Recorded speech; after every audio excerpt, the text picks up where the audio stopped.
The graph of this is the same as problem number 3, same region, but this time we're rotating around the line y equals -2. So we have a horizontal axis of revolution, so that means our rectangles that we're using to revolve around there are going to be vertical. Remember, they're going to be perpendicular to the axis of revolution. Another way of thinking of it, this axis is like the x-axis, it's horizontal, and if we rotate around the x-axis for a disc or a washer, it's a dx cut. So this one is a dx cut also. So everything's going to be in terms of x.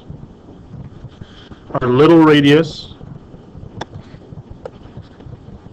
is going to be the distance between the axis of revolution and the closer function. Big radius, distance between the axis of revolution and the further function. So, little radius, in this case, since we're doing it vertically, we have to do the top minus the bottom. To find the little radius, the top part is the parabola. We're going to take the parabola minus the axis of revolution. And you don't necessarily have to write all of this, but it's just for you guys to kind of visually see what's going on.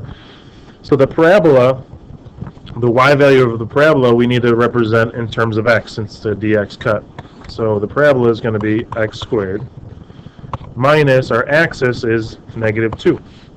So x squared minus -2, our little radius is going to be x squared plus 2.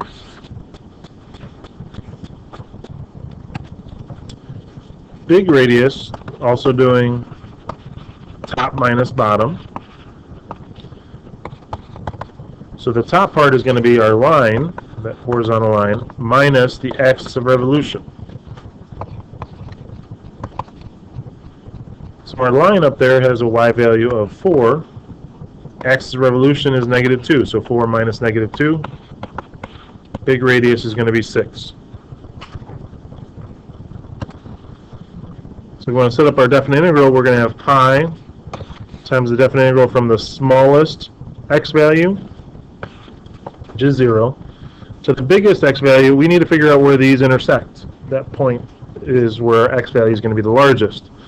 Well, we're going to take the two equations there, the y equals x squared, the parabola, and the line, the line y equals 4. We want to figure out when these two are the same, so we can just use substitution. We want to know when is 4 equal to x squared. So x is going to be positive or negative square root of 4. So obviously for this one, it's going to be the positive square root. So that is at 2, 4. So our biggest x value here is 2. Now we have big radius squared minus little radius squared times dx. So